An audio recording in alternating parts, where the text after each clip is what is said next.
Espíritu Santo Consolador que habita en medio de las alabanzas del pueblo de Dios. En esta mañana estamos reunidos como Iglesia Ríos de Gracia, Iglesia Bíblica Ríos de Gracia, Iglesia Bautista y Reformada.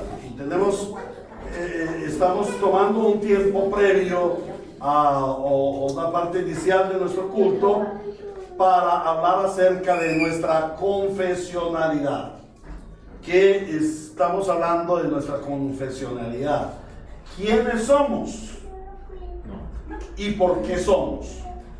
Iglesia Bautista, Iglesia Reformada. ¿Quiénes somos? ¿Por qué somos Iglesia Bautista e Iglesia Reformada? Es algo que vamos a ir edificando, que vamos a ir construyendo, o más bien reconstruyendo a través de los tiempos. Y una de las características de nuestra iglesia es que es una iglesia confesional. Nosotros abrazamos la confesión de fe bautista de 1689. Por el hecho de ser bautistas, creemos en que la confesión de fe bautista de 1689 nos da un buen tenor para que la iglesia se encamine por la palabra de Dios. Y vamos a ver 5 propósitos de la confesionalidad de la iglesia. ¿Por qué la iglesia debe tener una confesión? Debemos abrazar una confesión de fe. En primer lugar, por la identidad pública de la iglesia. La iglesia se identifica. ¿Qué tipo de iglesia somos? ¿Qué tipo de iglesia somos? Entonces, cuando nosotros decimos somos Iglesia Bautista Reformada, esto está enviando un mensaje. ¿Quiénes somos? ¿En qué creemos? Entonces nos da una identidad pública. Algunos de los hermanos vienen a la iglesia, pero no saben por qué vienen. Y critican, se quejan. Ay, es que pastor, ¿por qué cantamos todos esos himnos? Yo oí una canción muy bonita, ¿por qué no la meten en la alabanza? ¿O por qué no cambian de tema? Algunas personas se han quejado porque desarrollamos un tema de tiempo en tiempo, de tiempo en tiempo. Por ejemplo, hemos desarrollado temas como el Evangelio según San Mateo. 8 años estudiando el Evangelio de Mateo. Hemos desarrollado temas como la guerra espiritual, más o menos 1 año la guerra espiritual. El fruto del Espíritu Santo, más o menos 1 año viendo el fruto del Espíritu Santo. En las escuelas dominicales tenemos una serie de enseñanzas bibliocéntricas, cristocéntricas. ¿Por qué? Porque nuestra identidad es que somos una iglesia bíblica. En segundo lugar, ¿por qué debemos ser una iglesia confesional? Para instruir a los santos de una manera ordenada, preservando las doctrinas bíblicas que la iglesia históricamente ha guardado por muchos años. Somos una iglesia histórica, no una iglesia histérica. Ay, pastor, ¿y por qué aquí no nos movemos? Y profecía, y nos desmayamos y todas esas cosas. Hombre, porque somos una iglesia histórica, basada en la palabra, y la palabra no nos da para hacer ese tipo de cosas, ¿cierto?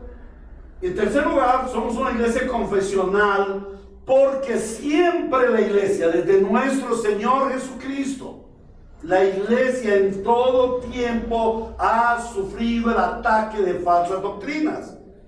Y creo que este es el aspecto más importante de nuestra confesionalidad. Que como iglesia, nuestra confesión tiene definiciones completas de la verdad, definiciones completas de la palabra, y nos excluyen de los errores, nos excluyen de las falsas doctrinas que hoy pululan en lo que se llama como iglesia. Entonces, hay mucha falsificación, y una vacuna bien importante en contra de la falsificación es que tengamos una confesión de fe pública. Casi toda iglesia tiene su confesión de fe, pero no es pública. Entonces, por ejemplo, en nuestra confesión de fe pública nosotros creemos que la palabra de Dios ha sido revelada por Dios suficientemente, o sea que ya no hay más revelaciones.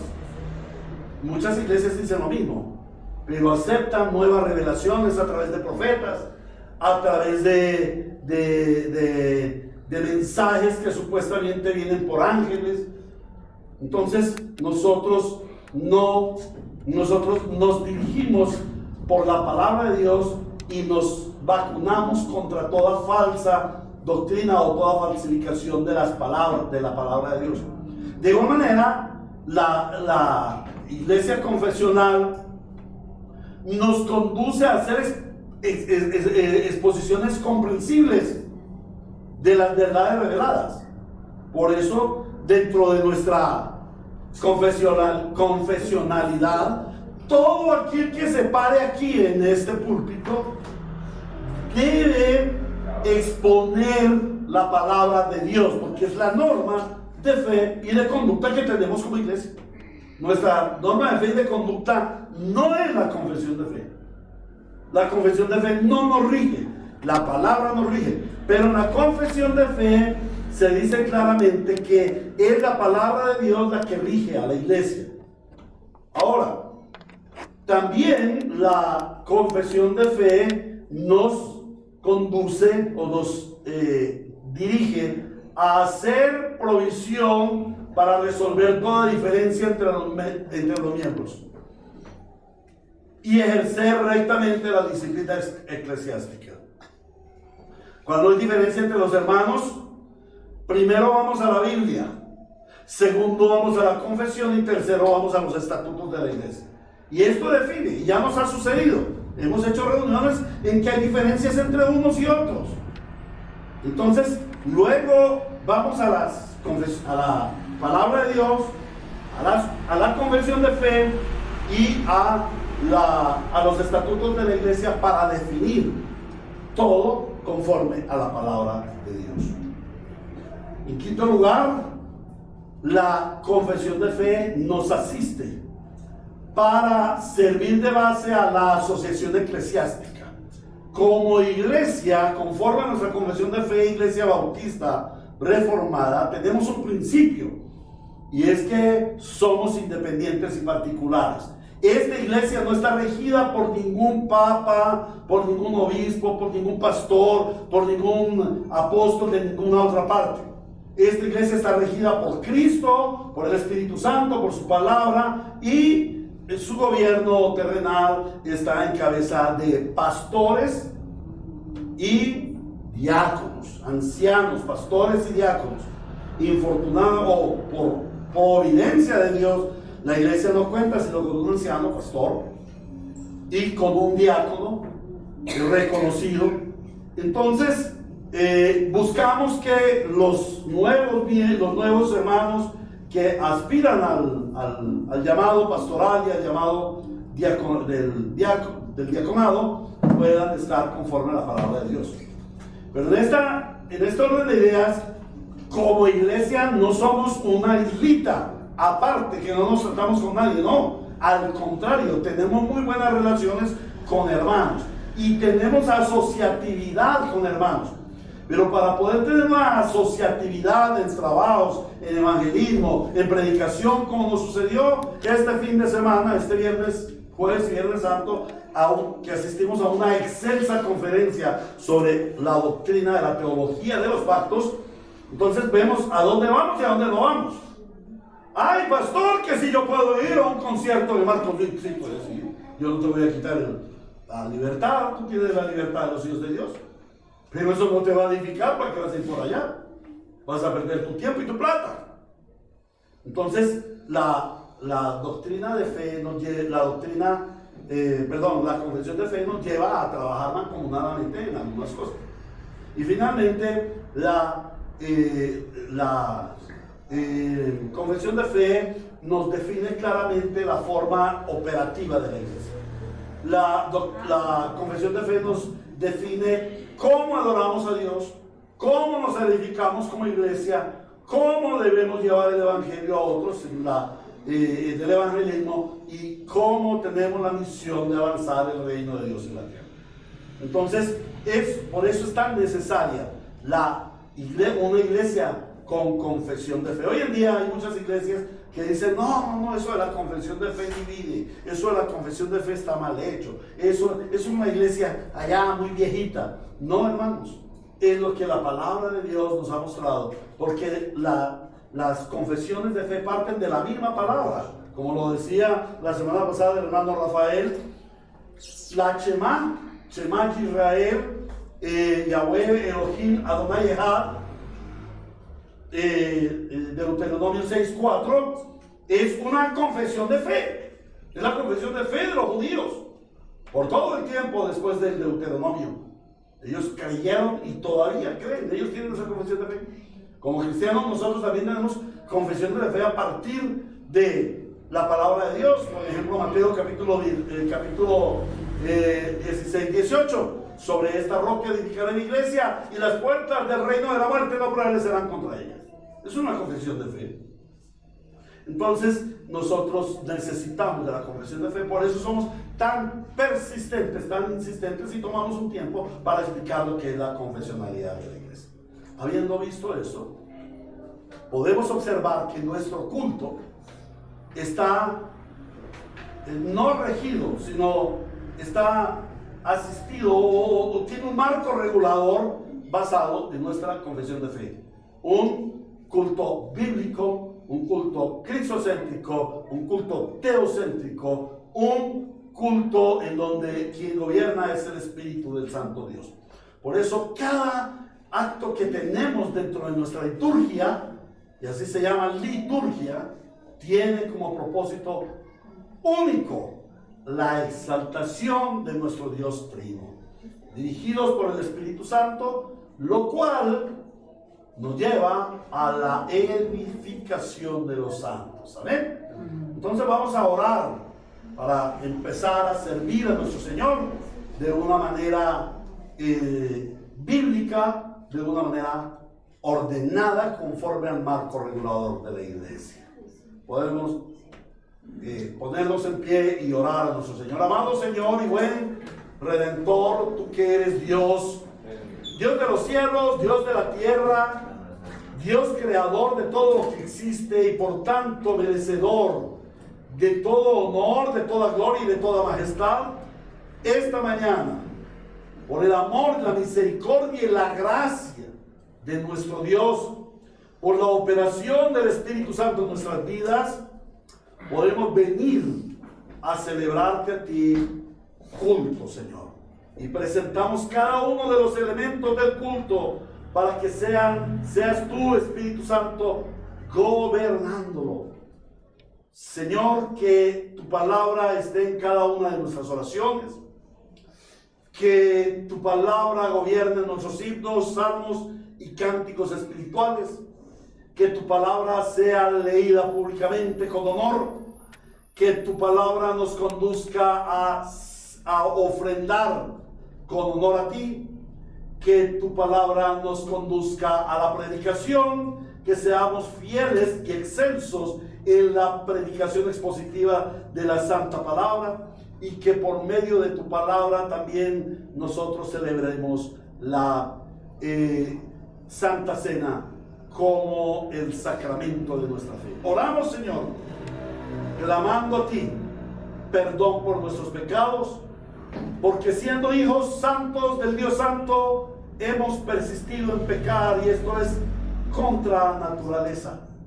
Es horroroso que los santos pequemos, pero te ha placido a ti en tu providencia que como santos el pecado remanente todavía obre en nosotros, para que nosotros pongamos nuestra mirada en Cristo, quien ha vencido el pecado, para que nosotros vivamos en la victoria que Cristo nos ha dado, y cada día mortifiquemos más nuestro pecado, para que nos identifiquemos con la pureza y santidad del reino de Dios y nos arrepintamos de nuestro pecado, y para que permanentemente estemos en una comunión, en una santificación y en una restauración relacional por medio de la fe y del arrepentimiento. Señor Dios, en esta mañana nos consagramos a ti para adorarte, servirte y alabarte, y solamente suplicamos que desde los altos cielos este culto sea recibido para honor, gloria y alabanza de tu nombre en Cristo Jesús. Amén y amén. Y les invito a que vayamos al himno 177. Es Jesús, qué bella historia. Como iglesia, exaltamos a nuestro Señor Jesús como el autor y consumador de nuestra fe y como nuestro redentor. Y uno de los objetivos principales de la iglesia reunida es el de dar, el de recordar, traer a memoria la historia de Cristo, porque ella nos edifica. Señor, gracias porque tú nos dejaste una historia, la cual hemos de recordar en nuestro santo culto. Recibe esta adoración en esta mañana en Cristo Jesús. Amén y amén.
Porque tu historia nos habla de que tú eres Jesús, el Hijo de Dios, nuestro Mesías, el Redentor. A ti toda la gloria en tu iglesia por siempre. Amén. Otro himno que debemos cantar frecuentemente en la iglesia y que nos recuerda la gloria de Cristo y que exalta supremamente a nuestro Señor es el himno 210, en la cruz. En la cruz, Señor Dios, en la cruz, tú ganaste, venciste a nuestro adversario el diablo, al enemigo de Dios y al enemigo de las almas, pisoteaste la cabeza de Satanás, de la serpiente antigua, y nos diste la libertad de los hijos de Dios. La cruz nos recuerda, Señor, que tú eres victorioso. Pero no solamente en la cruz, porque tú no te quedaste en la cruz, sino como lo canta el mismo Señor, Él se levantó con poder de la muerte. Por eso esta mañana te exaltamos, Señor. Cantemos todos el himno en la cruz.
majestad, poder por los siglos de los siglos en tu iglesia.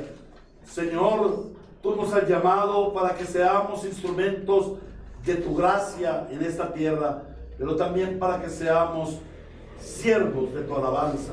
Hoy queremos adorarte. Y el himno 535 canta: gloria, gloria, aleluya. Gloria al Rey, gloria al Señor para siempre. Gracias, Señor. La palabra de Dios dice en Romanos 8:37: en todas estas cosas somos más que vencedores. Gloria sea a nuestro Dios. Himno 535, gloria, gloria, aleluya. Con entusiasmo, hermanos. El Señor de los ejércitos en quien yo confiaré, y con címbalos de gozo al Señor ensalzaré. Él despide los relámpagos, mas nunca temeré. Él es mi protector. Gloria, gloria, aleluya. Gloria, gloria, aleluya. Gloria, gloria, aleluya. A Cristo doy honor. Con ejército no gana sus victorias el Señor, y con arma lucha contra Satanás el tentador. La potencia del Espíritu ha dicho que es mi amor, es lo que vencerá. Gloria, gloria, aleluya. Gloria, gloria, aleluya. Gloria, gloria, aleluya. A Cristo doy honor. En Palestina el Señor Jesús nació, y después de 30 años en la cuenta cruz murió, pero vive para siempre, pues la tumba ya venció. Su nombre alabaré. Gloria, gloria, aleluya. Gloria, gloria, aleluya. Gloria, gloria, aleluya. A Cristo doy honor. El Señor nos permite venir a la Santa Escritura para leerla públicamente como iglesia, y conforme a lo que nos dice la palabra, hemos de leer las Santas Escrituras entre los hermanos. Para esto, hoy estaremos leyendo el texto bíblico en Éxodo capítulo 28, anunciando que para el Éxodo 29 es nuestro hermano Mateo Gómez, el delegado para el 30, el hermano Carlos Mario. Así dice la palabra del Señor a su pueblo reunido, a la iglesia congregada. Éxodo capítulo 28. Haz que comparezcan ante ti tu hermano Aarón y sus hijos Nadab, Abiú, Eleazar e Itamar. De entre todos los israelitas, ellos me servirán como sacerdotes. Hazle a tu hermano Aarón vestiduras sagradas que le confieran honra y dignidad. Habla con todos los expertos a quienes he dado habilidades especiales para que hagan las vestiduras de Aarón, y así lo consagre yo como mi sacerdote. Las vestiduras que le hará son las siguientes: un pectoral, un efod, un manto, una túnica bordada, un turbante y una faja. Estas vestiduras sagradas se harán para tu hermano Aarón y para sus hijos, a fin de que me sirvan como sacerdotes. Al efecto se usará oro, púrpura, carmesí, escarlata y lino. El efod se bordará artísticamente con oro púrpura, carmesí, escarlata y lino fino. En sus dos extremos tendrá hombreras con cintas para que pueda sujetarse. El cinturón bordado con el que se sujeta el efod deberá ser del mismo material, es decir, de oro, púrpura, carmesí, escarlata y lino fino, y formará con el efod una sola pieza. Toma 2 piedras de ónice y graba en ellas los nombres de los 12 hijos de Israel, por orden de nacimiento, 6 nombres en una piedra y 6 en la otra. Un joyero grabará los nombres en las 2 piedras, como los orfebres graban sellos Engarzará las piedras en filigrana de oro y las sujetará a las sombreras del efod.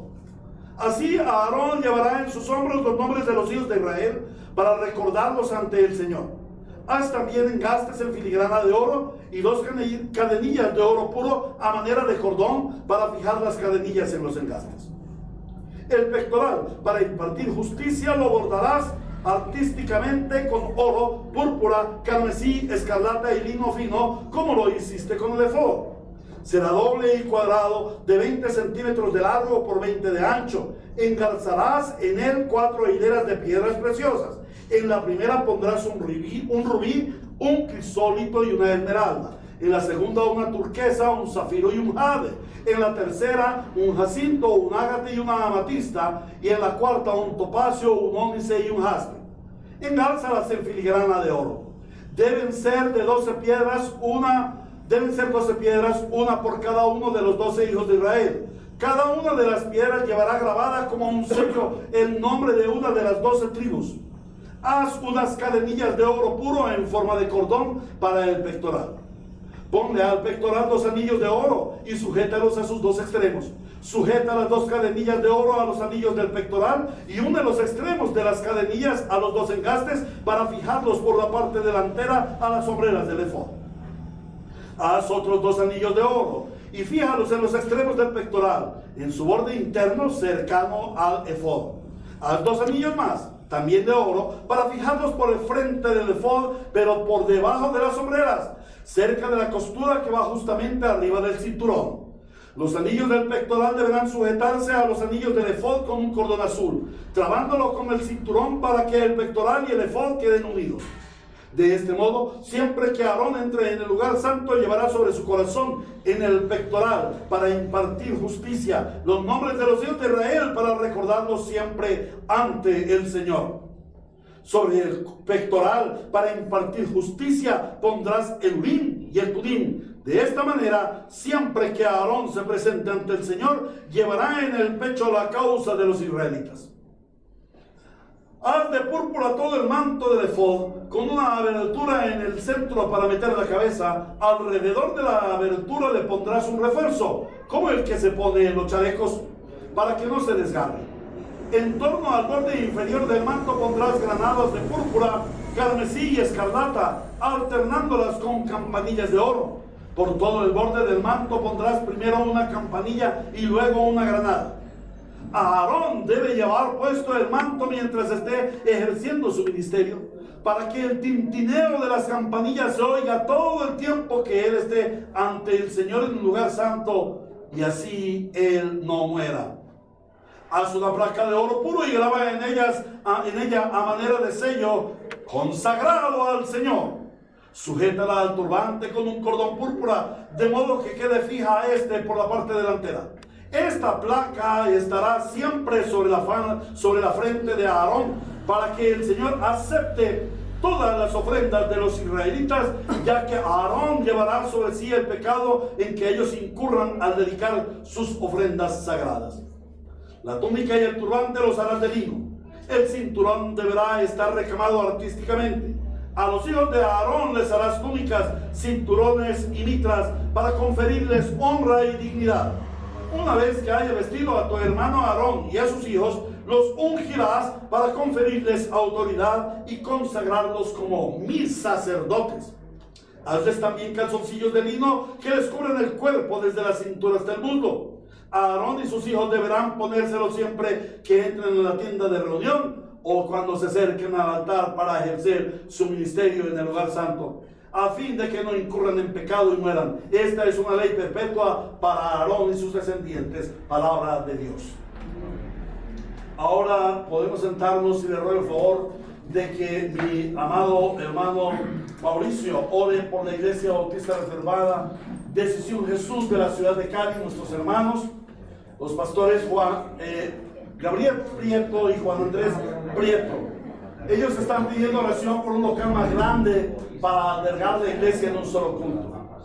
Ora por el avance del reino en la ciudad de Cali, por evangelismo y crecimiento numérico y espiritual.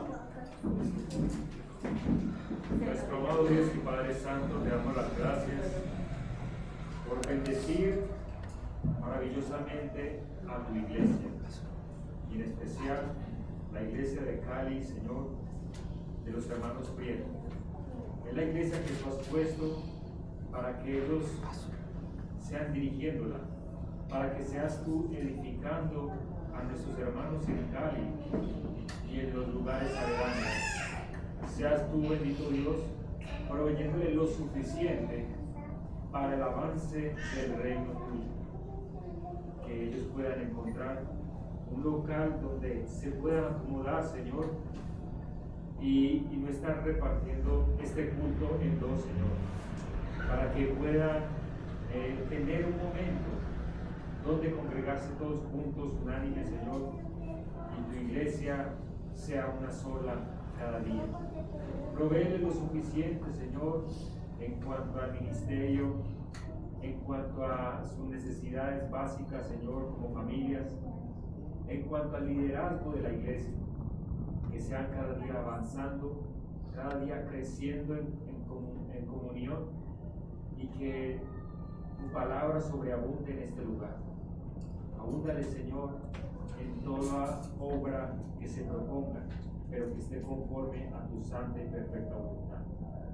Oramos por ellos, Señor, para que seas guardándolos, para que seas guiándolos y les provea financieramente para toda buena obra, oh bendito Dios. A ti oramos por sus vidas en Cristo Jesús. Amén. Amén. La palabra de Dios nos dice en la segunda carta de los Corintios, capítulo 8, versículo 9. Dice: ya conocen la gracia de nuestro Señor Jesucristo, que aunque era rico, por causa de ustedes se hizo pobre, para que mediante su pobreza ustedes llegaran a ser ricos. El Señor nos dice que la iglesia es rica, no es pobre. La iglesia es rica. ¿Por qué es rica? Porque ha sido enriquecida por nuestro Señor Jesucristo, quien estando en la plenitud de las riquezas de su gloria, a la diestra del Padre, gobernando con justicia y con poder, Él se rebajó a hacerse hombre, y como hombre se hizo pobre, para que en esa pobreza que Él asumió, fuéramos nosotros enriquecidos. Esta es la entrega de nuestro Señor Jesucristo. El Señor Jesucristo se dio todo por nosotros. No le faltó un ápice de su ser divino y humano que no fuera entregado por nosotros. La identidad de Dios Padre, Hijo y Espíritu Santo es la identidad del dador alegre, de generoso.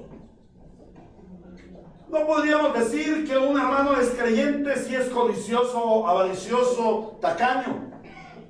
El verdadero creyente es generoso, porque tenemos la identidad de Cristo.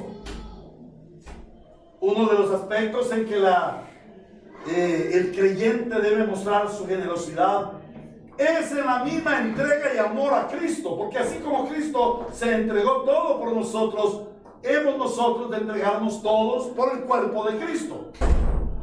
La iglesia es la representante de Cristo en la tierra, es el cuerpo visible de Cristo. Y como iglesia tenemos el santo deber de presentar al Señor ofrendas, pero no cualquier ofrenda, sino la ofrenda que glorifica a Cristo, quien se hizo pobre para que en su pobreza fuésemos enriquecidos.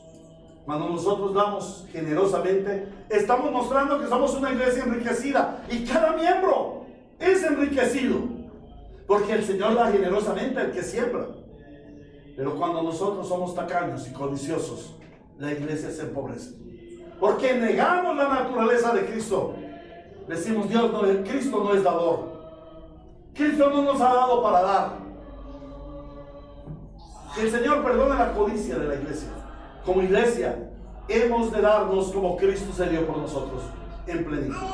A los hermanos que están, al hermano que está encargado de tomar los diezmos y las ofrendas, le ruego el favor de que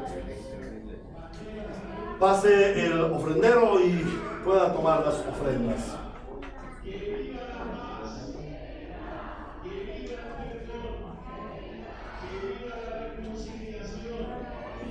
Que viva la iglesia, que vivan los bautizados.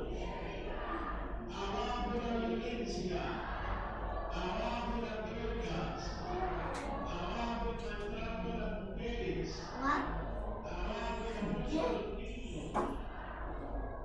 Qué bueno poder comenzar en vida de todo pascual después de haber renovado nuestros compromisos bautismales, nuestra fe. No puede ser una fe de oro. Oramos, Señor Dios, Padre de gloria y de majestad, Jesucristo nuestro Redentor, Espíritu Consolador, tú te diste todo por nosotros.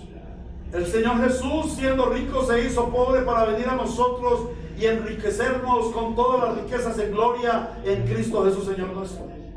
Y para poner en nosotros la identidad de dadores a la iglesia. Así como Él se dio por nosotros, nosotros nos damos por Él, por su cuerpo que es la iglesia. Hoy, Señor, presentamos delante de ti ofrenda generosa, ofrenda abundante y remecida, para que tú seas supremamente glorificado en Cristo Jesús, Señor nuestro. Amén y amén. Ahora pasamos a la predicación de la palabra y les ruego el favor de que puestos en pie oremos para recibir el mensaje que el Señor hoy ha preparado para su iglesia.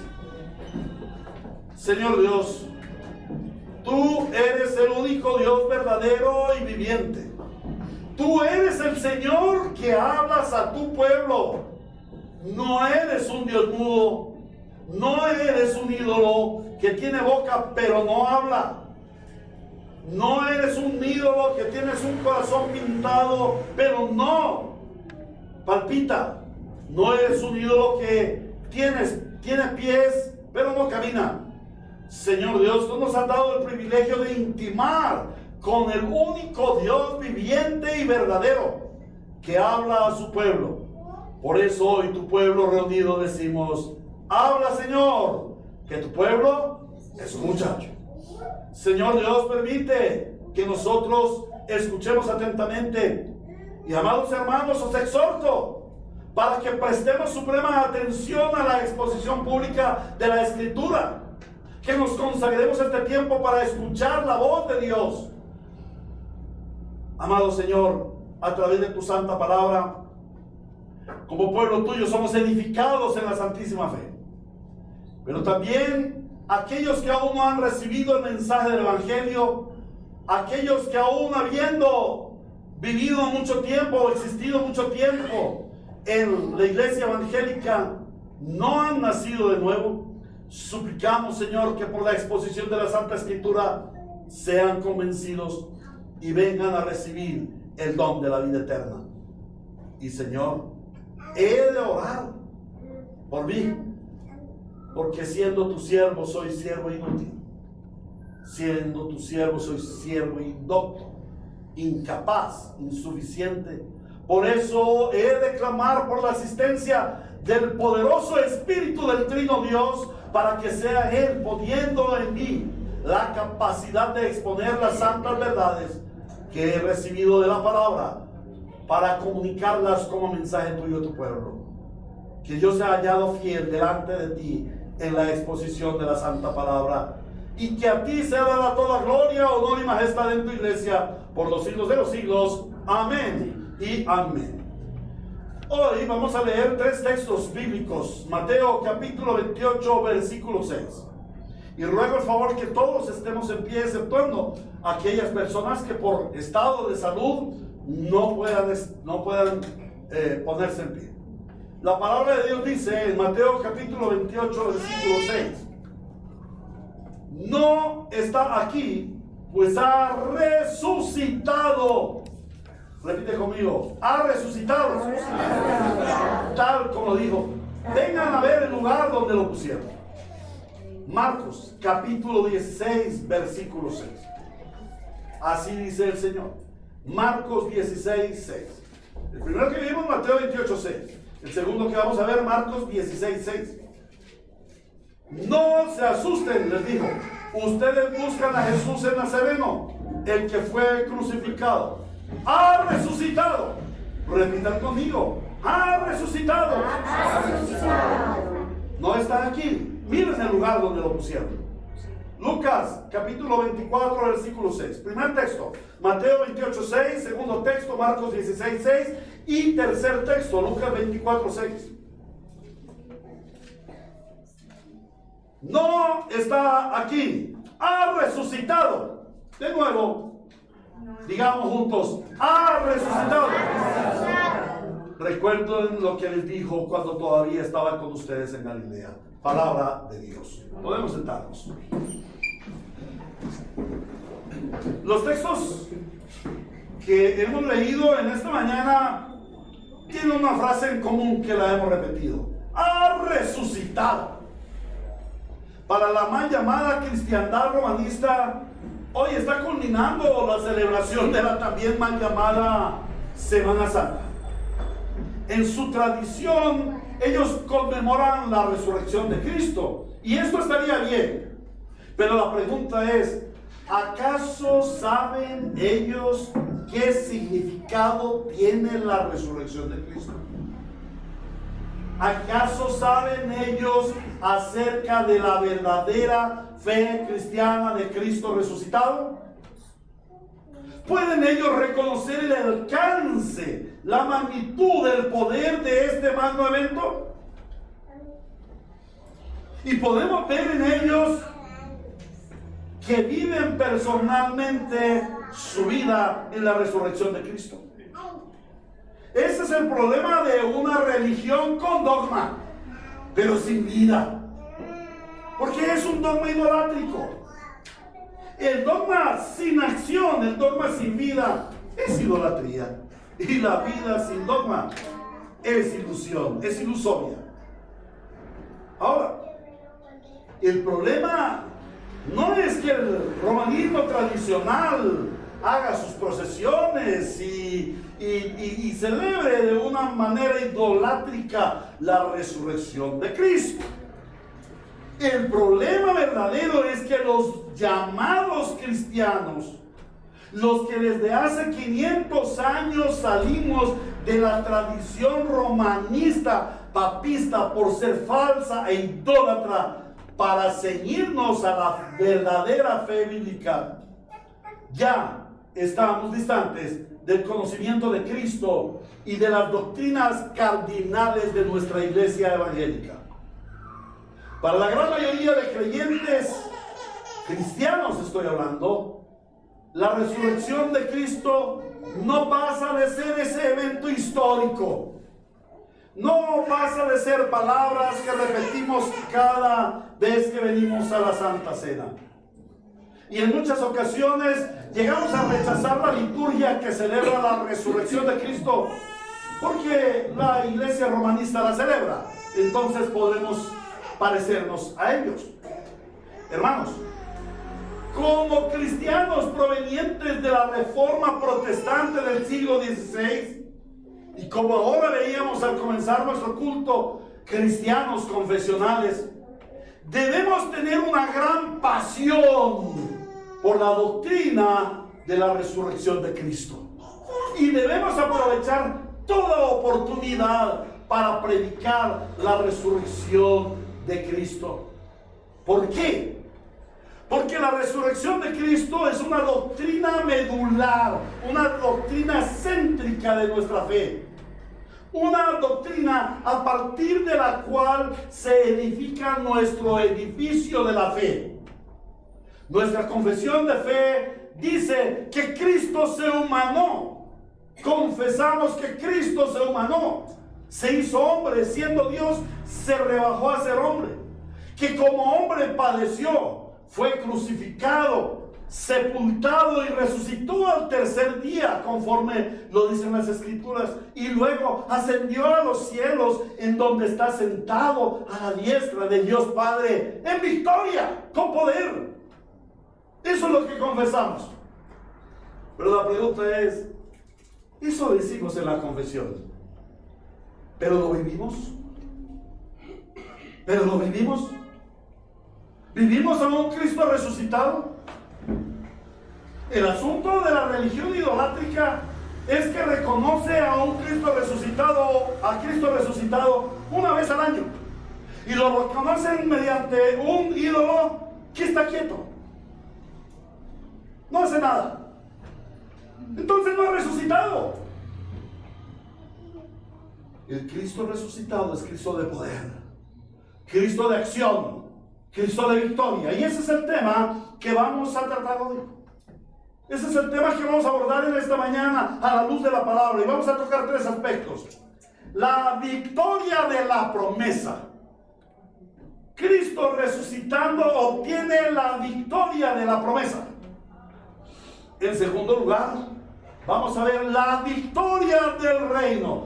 Cristo al resucitar obtiene la victoria del reino. Y en tercer lugar, Cristo resucitado obtiene la victoria de la vida sobre la muerte.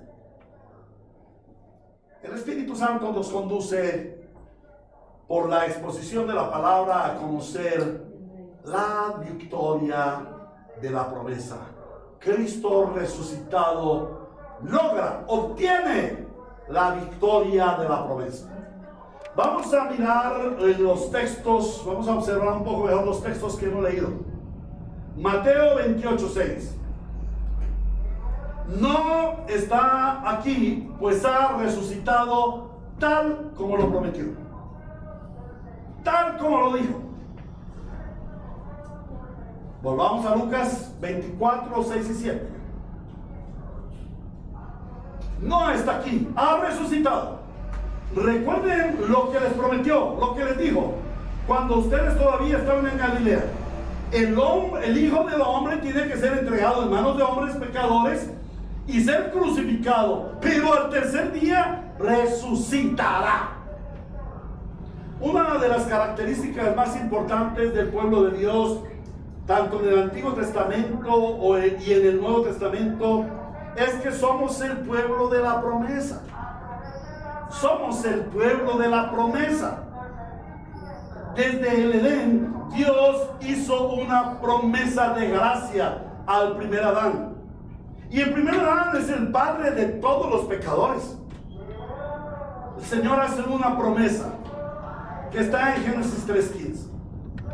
La palabra de Dios nos dice que el Señor le dijo a la serpiente: pondré enemistad entre tú y la mujer, y entre tu simiente y la simiente de ella. Su simiente, la de la mujer, te aplastará la cabeza, pero tú le morderás el talón. A través de toda la historia de la redención, esta promesa pareciera imposible de cumplirse. Solamente el hecho de mirar la simiente de la mujer. La simiente de la mujer será aquella que le aplastará la cabeza a la serpiente. ¿Cómo puede ser una mujer dando simiente? La simiente, la semilla le fue dada en potestad al hombre. ¿Cómo puede ser posible que una mujer ponga simiente para que nazca quien vencerá a la serpiente? Muy sencillo. Lo que el Señor desde ese momento estaba diciendo: vendrá un varón nacido de mujer sin intervención de hombre. Y luego el profeta Isaías lo confirma y dice: la Virgen dará a luz. La Virgen traerá un hijo al mundo. ¿Cómo puede ser que una mujer pueda quedar embarazada sin perder la virginidad? Muy sencillo. Es la obra del Espíritu Santo. Y en eso se reconoce. Y esa era la señal. Algo imposible para que sucediera, pero era la promesa del Señor y se tenía que cumplir. Pero la promesa sigue en vivo a través de toda la historia de la redención. Adán y Eva esperaban que alguno de sus hijos fuera esa simiente de la mujer, la cual iba a aplastar la cabeza de la serpiente, porque la cabeza de la serpiente ya había esclavizado a la raza humana. Entonces la simiente de la mujer iba a liberar a la raza humana, la iba a liberar del pecado, la iba a liberar de la muerte, la iba a liberar del sufrimiento, la iba a liberar de la desesperanza. Y ellos esperaban con fe. Por eso le pusieron a Caín ese nombre. Porque la palabra Caín significa, porque Dios cumple su promesa o algo así. Pero Caín, que era del maligno, mató a Abel el justo. Y pareciera que la promesa se esfumó. Pero no, la promesa de Dios no se esfuma. Dios levantó a Set. Luego, en el capítulo 6 de Génesis, Dios ve la maldad de la tierra, o la maldad de los hombres sobre la tierra, y designa su destrucción. Pero Noé halló gracia a los ojos de Dios. Pareciera que la promesa se había fumado. Se iba a destruir toda la tierra, pero Noé halló gracia a los ojos de Dios. Luego, pareciera que la promesa se seguía fumando. 3 hijos que tuvo Noé: Sem, Cam y Jafet. Cam y Jafet fallaron. ¿Y qué sería de Sem? Cam y Jafet se fueron por el mundo. ¿Y quién se quedó? Sem, un pequeño remanente. Sería que de allí saldría aquel que sería la promesa. Es por la raíz de Sem que el Señor continúa esa simiente de la promesa. Luego, Dios, el Señor, llama a un hombre pagano, sin ninguna importancia, desconocido, Abraham. Y el Señor lo convierte en el padre de la fe y le confirma la promesa. Y allí vemos un tercer pacto. Génesis capítulo 12, versículo 2. Desde el versículo 1 dice: vete de tu tierra y de tu parentela a la tierra que yo te mostraré. Génesis 12:2. Haré de ti una nación grande y te bendeciré. Haré famoso tu nombre y serás una bendición. Bendeciré a los que te bendigan y maldeciré a los que te maldigan. Y por medio de ti serán bendecidas todas las familias de la tierra. ¡Wow! ¡Qué promesa!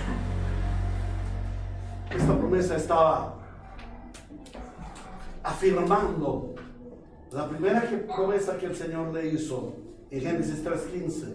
La promesa que el Señor le hizo a Noé, que se continuaría aquella simiente hasta que se llegara al Hijo de Dios.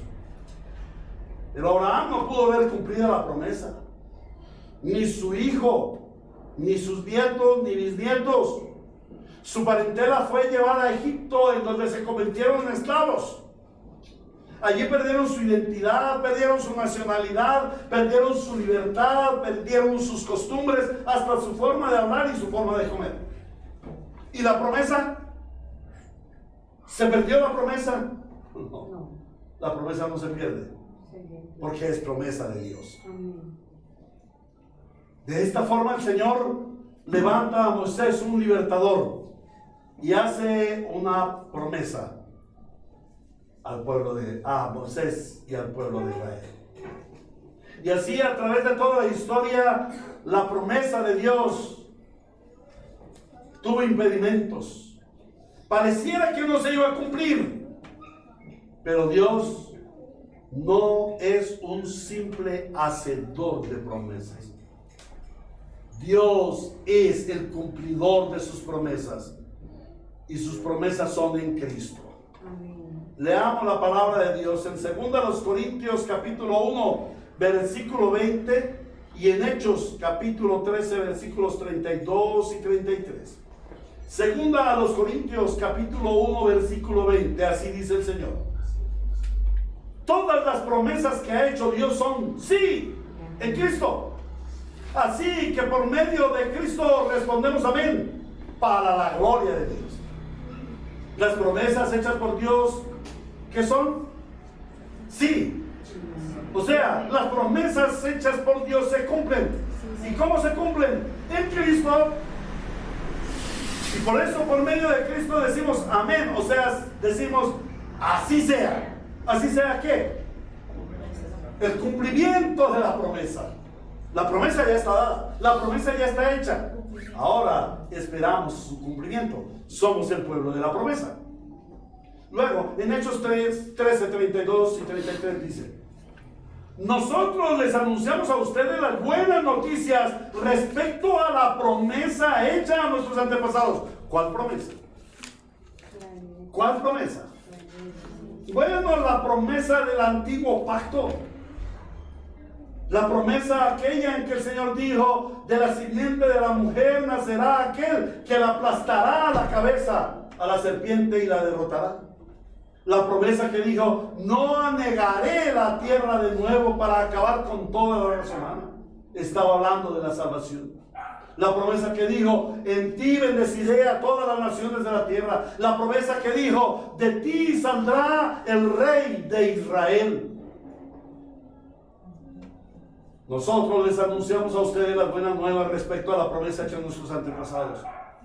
Dios nos la ha cumplido plenamente a nosotros, los descendientes de ellos. ¿Cuándo la cumplió? ¿Cuándo la cumplió, hermanos? Hermanos, ¿en dónde está el texto bíblico? ¿Cuántos tienen su Biblia en el texto bíblico? Estamos hablando de Hechos 13, 32 y 33. Si aquí se sube un mico y les habla, ustedes lo creen, porque no están en el texto bíblico. ¿De dónde sacamos nuestra fe? Del texto bíblico, hermanos. La palabra del Señor dice: Dios nos ha cumplido la promesa plenamente a nosotros, los descendientes de nuestros antepasados. Y aquí está hablando precisamente de Abraham, a quien se le dio la promesa. No las promesas, sino la promesa. Y la promesa es... ¿Y cuándo se cumplió la promesa? Según el texto, no según Héctor. Al resucitar. Al resucitar Jesús. La promesa se cumple perfectamente cuando Jesús resucita. Por eso nosotros vivimos como vivimos, porque no vamos al texto bíblico. El pastor todo me lo da masticadito, tan rico que es. Evitar el esfuerzo hasta de pensar, hasta de leer. Hemos de ir al texto bíblico. En la resurrección del Señor Jesucristo vemos la victoria de la promesa de Dios, la victoria de la profecía dada por el Señor, la victoria de la palabra. Gloria a Cristo resucitado, porque Él ha cumplido la promesa. En Él se ha cumplido la promesa del antiguo pacto. Como creyentes, santos y fieles, tenemos la gloriosa promesa. Y la gloriosa promesa se cumple en Cristo. Y la promesa de Cristo, la promesa de Dios, está contenida en la palabra de Dios. Cristo es la palabra prometida. Cristo es la profecía dada. Cristo es el verbo encarnado. He ahí la importancia de que como iglesia estemos ligados a la palabra. No nos perdamos un instante de la palabra. Como creyentes santos y fieles tenemos la gloriosa promesa, la cual se cumple en Cristo. Por eso la doctrina de la resurrección es fundamental para la iglesia. Porque a través de Cristo vemos el cumplimiento perfecto de la promesa de redención. Si Cristo lo dice, si Dios lo dice, si Dios, Padre, Hijo y Espíritu Santo lo prometió, ¿qué sucederá? Se cumple. Sencillamente se cumple. Y esto nos debe llevar al segundo punto. El Espíritu Santo nos da discernimiento sobre la victoria del reino. Primera a los Corintios capítulo 15 versículo 25. Dice: porque es necesario que Cristo reine. Todo está centrado en Cristo. Todo el plan de Dios, todo el decreto de Dios está centrado en Cristo. Nuestro pasado, nuestro presente y nuestro futuro están centrados en Cristo. Y dice el Señor, porque es necesario que Cristo reine. ¿Hasta cuándo? ¿Hasta cuándo es el reino de Cristo? Hasta poner a todos sus enemigos debajo de sus pies. El Señor Jesucristo reina, porque Él ha puesto a sus enemigos por debajo de sus pies. En la caída en pecado, nuestro padre Adán, el prototipo y representante de toda la humanidad, la cabeza federal, como llamamos teológicamente, entregó a Satán ese reino que Dios le había dado en Génesis capítulo 1, versículo 26. Vamos allí. Y dijo Dios: hagamos al ser humano a nuestra imagen y semejanza, que tenga dominio sobre los peces del mar y sobre las aves del cielo, sobre los animales domésticos, sobre los animales salvajes y sobre todos los reptiles que se arrastran por el suelo. El hombre, primer Adán, entregó en bandeja de plata el reino recibido, se lo entregó a Satanás.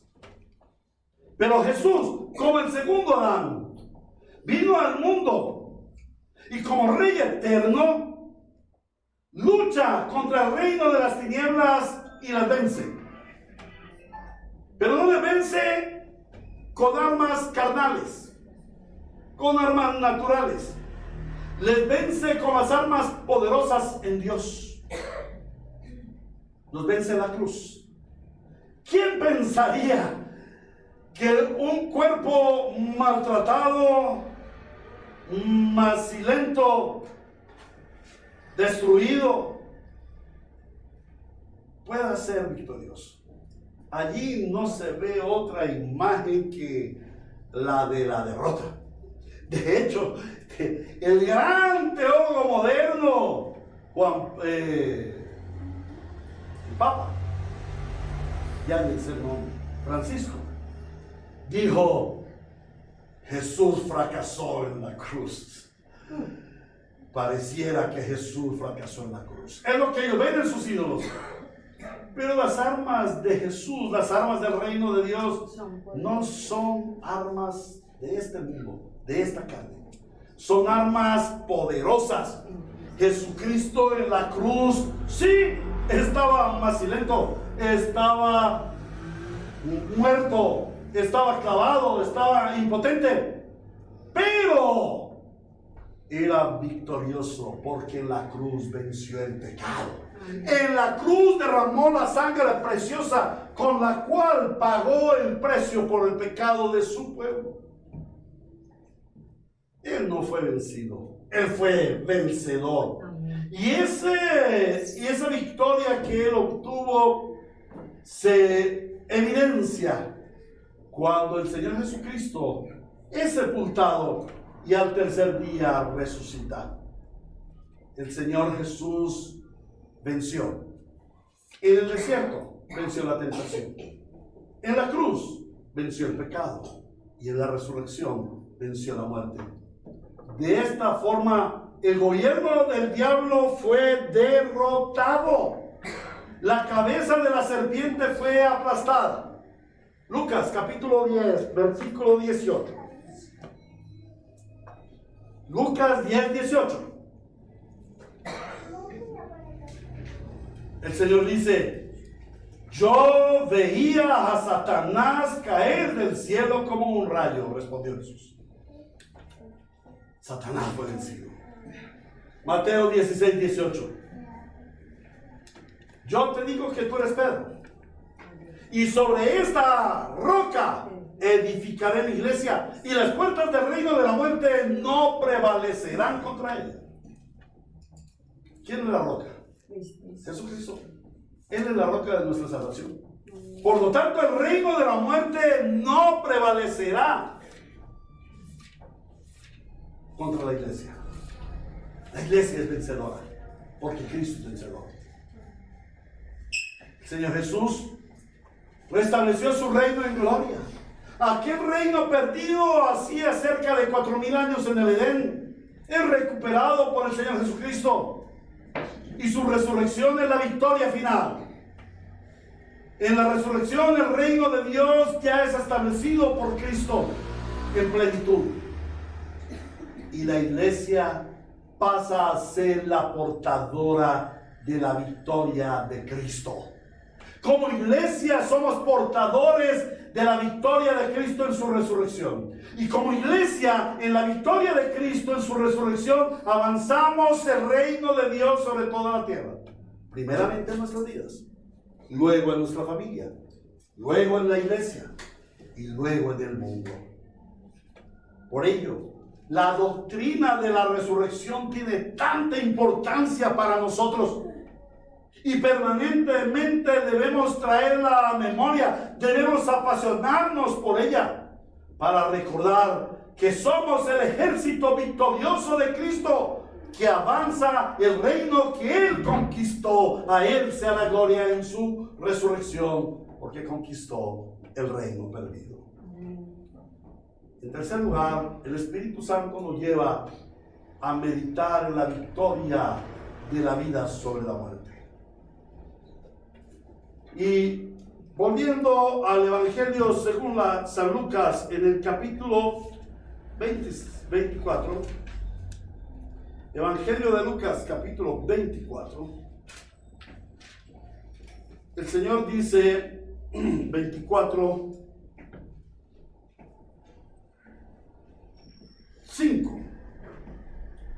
Asustadas, las mujeres, se postraron sobre las mujeres que fueron a buscar a Jesús. Asustadas, se postraron sobre su rostro. Pero ellos, los ángeles, les dijeron: ¿por qué buscan ustedes entre los muertos al que vive? No está aquí, ha resucitado. Primera de los Corintios, capítulo 15, versículos 22 y 23. Primera a los Corintios, capítulo 15, 22 y 23. Así dice el Señor: pues así como en Adán todos mueren, también en Cristo todos volverán a vivir, pero cada uno en su debido orden. Cristo las primicias, después, cuando Él venga, los que le pertenecen. Desde Adán y hasta Cristo, por causa del pecado, la muerte había reinado en el mundo. Pero cuando Cristo resucita, le quita el poder a la muerte e impone el poder de la vida. ¡Aleluya! ¿No hay gozo en nosotros? Amén. Ahora está impuesto el poder de la vida. El poder de la muerte ha sido vencido. ¿Y cómo así si todavía la gente se sigue viviendo? Bueno, la promesa de Jesús está allí. Y dice primera de los Corintios, capítulo 15, versículo 55. ¿Dónde está, oh muerte, tu victoria? ¿Dónde está, oh muerte, tu aguijón? Absorbidas. Juan, capítulo 11, versículos 25 y 26. Juan, capítulo 11, versículos 25 y 26, cuando el Señor Jesús va a resucitar a Lázaro. Y María le pregunta: ay, Señor, si hubieras estado aquí, mi hermanito no hubiera muerto. Y el Señor le responde: yo soy la resurrección y la vida. El que cree en mí vivirá aunque esté muerto, aunque se muera. Y todo el que vive y cree en mí no morirá jamás. Yo les hago una pregunta: ¿será que algún día tú te vas a morir? Piero, ¿te vas a morir algún día? Carla, ¿te vas a morir algún día? Doña Leonor, ¿te vas a morir algún día? El Señor dice: no. El que cree en mí vivirá, aunque muera. Y todo el que vive y cree en mí no morirá jamás. Jamás morirá. En un abrir y cerrar de ojos estaremos vivos en la presencia gloriosa de Cristo. No moriremos jamás. Las armas poderosas del mundo tienen poder para quitar la vida. El conflicto armado de Ucrania y Rusia ha dejado miles de muertos. Y es triste ver cómo se tiran bombas, misiles de lado a lado, armas supuestamente poderosas creadas para la destrucción. Esas armas tienen poder para quitar la vida. Y han muerto muchos. ¿Qué hacen con esos muertos? Los sepultan. ¿Cuántos de esos muertos se han levantado de la muerte? Ninguno. Porque las armas naturales o las armas terrenales tienen poder para matar. Pero hasta ahora el hombre no ha inventado ninguna arma para dar vida.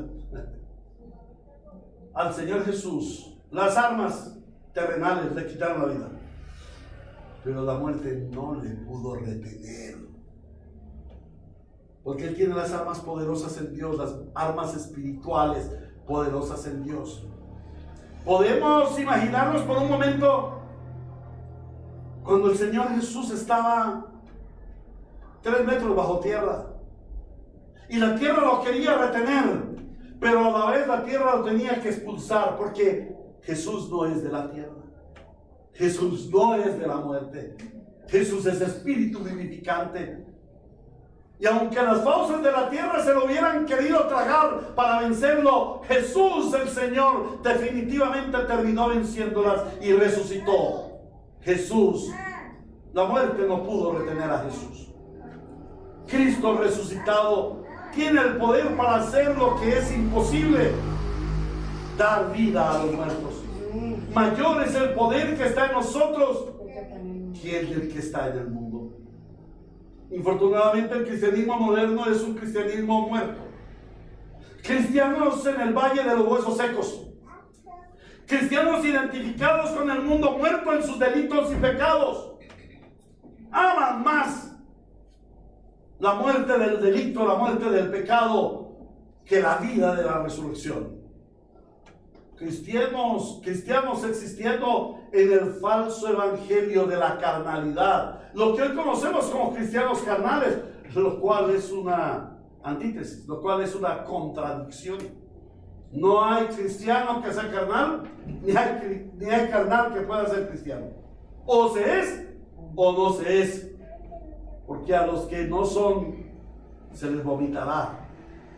El Señor dice que yo vomitaré a los tibios, y eso hay hoy en la iglesia: cristianos tibios, cristianos viviendo en carnalidad, cristianos que no han asumido el reto de estar crucificados juntamente con Cristo para así mismos ser resucitados con Él.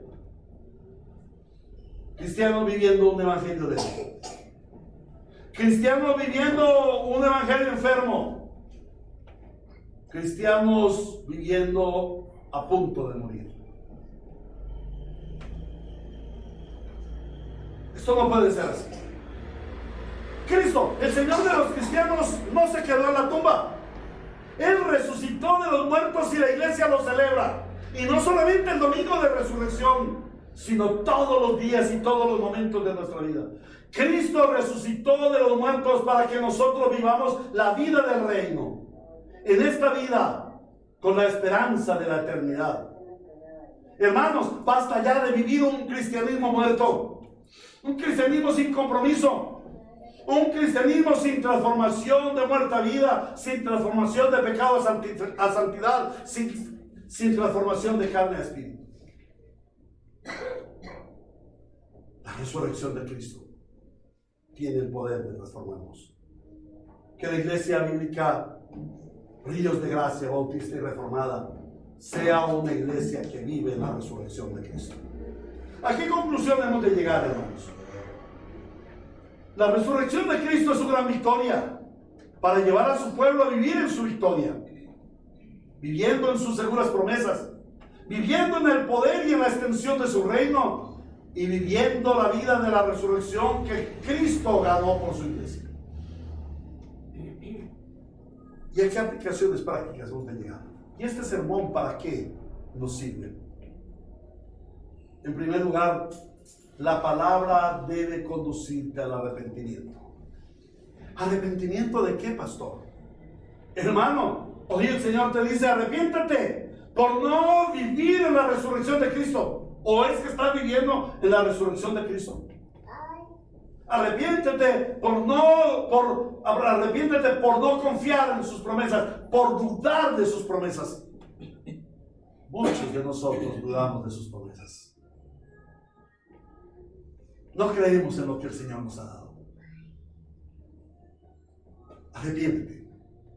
Arrepiéntete por no someterte al reino de Cristo en tu vida, porque te parece que el reino tuyo es mejor. Arrepiéntete por vivir un cristianismo mediocre, un cristianismo sin victoria, un cristianismo sin poder, un cristianismo sin compromiso, un cristianismo sin adoración suprema, un cristianismo casi muerto. Hermano, hoy el Señor te exhorta a creer y a vivir en las promesas de Cristo. Vive en la esperanza de su resurrección. Estás resucitado. No estás muerto. Has vivido la primera resurrección. Entonces, vive como un resucitado en la victoria de Cristo. Vive como si hoy mismo, como si esta tarde fuera a venir nuestro Señor Jesús. Y entonces Él viniera a cumplir su promesa. ¿Cuál es su promesa? ¿Cuál es su promesa, hermanos?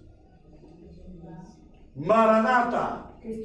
Cristo viene pronto. ¿Y a qué viene? ¿A qué viene? La primera vez vino como redentor, como cordero. Ahora, ¿cómo viene? Como juez justo, como rey eterno, como el león de Judá. Él va a venir como juez glorioso y juzgará a los vivos y a los muertos. ¿Cómo crees que saldrás juzgado en el santo juicio? ¿Como un cristiano resucitado o como uno que todavía está muerto en sus delitos y pecados y que ha sido gobernado por la carnalidad, la mundanalidad y el pecado? Dios es juez justo y va a pagar con justicia las obras de los hombres. Hermano, hoy el Señor te convoca a vivir bajo su reino, porque si no vives bajo su reino, entonces ¿cuál es tu esperanza de resurrección? ¿Resucitaste para vivir bajo tu reino propio? ¿Piensas que si vives bajo tu reinito vas a ser resucitado en la segunda resurrección por Cristo? ¿Piensas que sometido al reino del mundo recibirás la promesa de la resurrección en Cristo? Cuidado. ¿Cuál es tu esperanza de resurrección? El Señor nos ha dado esperanza de resurrección. Vivamos pues en la esperanza de resurrección. Caminemos pues el camino de la resurrección. Y finalmente, hermano, hoy el Señor te convoca a que grites al mundo lo que los ángeles revelaron. Jesús ha resucitado. Gloria al Jesús resucitado. No busquen entre los muertos al que vive, ni vivan como muertos para el que vive. A Dios sea la gloria en su iglesia por siempre. Amén. Que la Iglesia Bautista Reformada Ríos de Gracia sea una iglesia que tiene en alta estima la resurrección de Cristo y que permanentemente la traemos a nuestra mente y a nuestro corazón para dar suprema adoración y gloria a nuestro Redentor y para vivir conforme a la promesa de su resurrección. Bendito sea nuestro Dios. Oremos. Amado Señor, cuán bueno es estar en tu presencia. Cuán bueno es recibir de ti las palabras que dan vida. Cuán bueno es recibir de ti las doctrinas que nos edifican en la santísima fe. Gracias, Señor, por reunirnos en una iglesia en donde a ti te ha placido revelar tu palabra, revelar tu sagrada escritura, y que nos has dado maestros conforme a la palabra para que podamos conocer, comprender y vivir en las santas doctrinas que tú has establecido en tu libro de la promesa, la Santa Escritura. Gracias, Señor, por habernos llamado con un llamamiento santo, pero de igual manera te suplicamos que por el poder de tu Espíritu Santo nos lleves, nos conduzcas a vivir en el poder de la resurrección. Amado Señor, gracias por habernos reunido hoy para derramar el conocimiento de Dios en nuestras vidas y que quede grabado en nuestra mente y en nuestro corazón, y que por el Espíritu Santo seamos prestos a ponerlo por obra. A ti sea la gloria en tu iglesia por siempre. Amén. A nuestros hermanos que nos sintonizan por las redes, el Señor les bendiga. Un saludo muy especial a nuestra hermana Crucecita por su estado de salud, que muy pronto el Señor que está obrando en tu vida te dará esa fuerza para que te podamos tener en medio de la congregación de los santos. A los hermanos que están enfermos e incapacitados para venir, que el Señor les conceda que pronto podamos reunirnos en la iglesia viviente, porque el Jesús resucitado y glorioso pronto volverá por su iglesia. A Él sea la gloria.